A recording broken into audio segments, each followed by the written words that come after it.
আসসালামু আলাইকুম। আপনারা কেমন আছেন? আশা করি ভালো আছেন।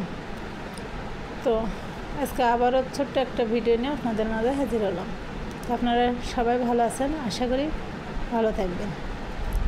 তো আজকে দেখাবো ঝরঝরে বুন্দে সিমাই। তো ঝরঝরে বুন্দে সিমাই কীভাবে এখানে বানাবো সেটা সম্পূর্ণ ভিডিওতে দেখাবো, আপনারা রেসিপিটা দেখতে থাকুন।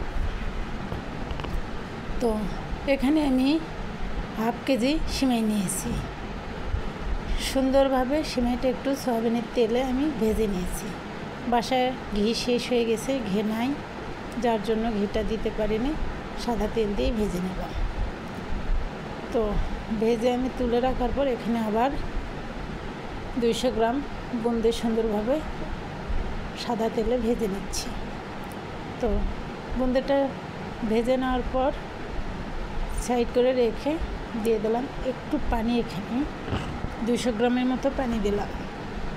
দিয়ে দিলাম স্বাদ মতো লবণ। স্বাদ মতো বলতে একটু লবণ দিলে মিষ্টির ব্যালেন্সটা ঠিক থাকে, এই জন্য দিয়ে দিলাম এখানে 3 কাপ চিনি। 3 কাপের মতো চিনি দিলাম। ভরে ভরে 3 কাপ দিইনি, মেজারমেন্ট কাপ দিয়ে আমি একটু মুখটা খালি খালি করে 3 কাপের মতো দিয়েছি। দিয়ে দিলাম এখানে হাফ কাপ গুঁড়া দুধ। তো হাফ কাপ গুঁড়া দুধ দেওয়ার পর এখানে দিয়ে দিলাম 3টা সাদা এলাচ।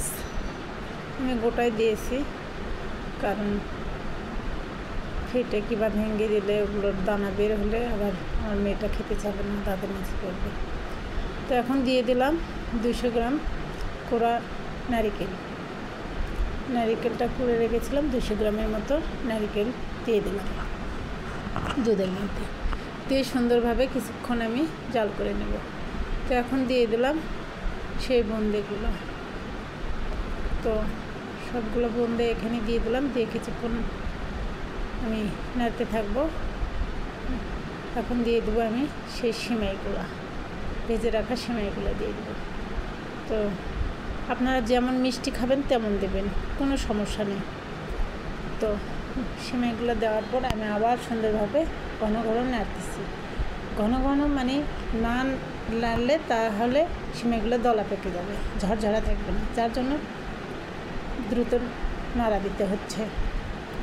তো সেই জন্য আমি দ্রুত নাড়া দিচ্ছি, সিমাইগুলো যেন দলা না পাকে, তাহলে ভালো লাগবে না, ঝরঝরা হবে না। তো দেখেন খেতে কিন্তু অনেক মজা লাগবে। এটা নারিকেলের পরিমাণটা একটু বেশি হলে আরও ভালো হয়। এটা কিন্তু 1-1.5 মাসের মতো ফ্রিজে রেখে, নর্মাল ফ্রিজে রেখে খাওয়া যাবে, কোনো সমস্যা হবে না। ক্ষুধা লাগলে একটু বের করে খেয়ে পানি খেলেন, বা কিছু ভালো না লাগলে মিষ্টি খেতে মন চাইলে বের করে 2 চামচ খেয়ে পানি খেলেন। তো দেখেন সবগুলো হয়ে গেছে, আমি এখন তুলে নিচ্ছি একটা প্লেটের মধ্যে। তো এর মধ্যে কেউ আবার বাদাম দেয়, সাদা তিল দেয় ভেজে, তো আমি ওগুলো সব দিইনি। বাদাম দিলে মেয়ে খায় না, মেয়ে বাদাম পছন্দ করে না।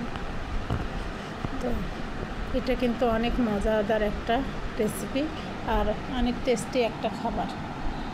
চাইলে আপনারা বাসায় বানিয়ে একবার দেখতে পারেন কেমন লাগে।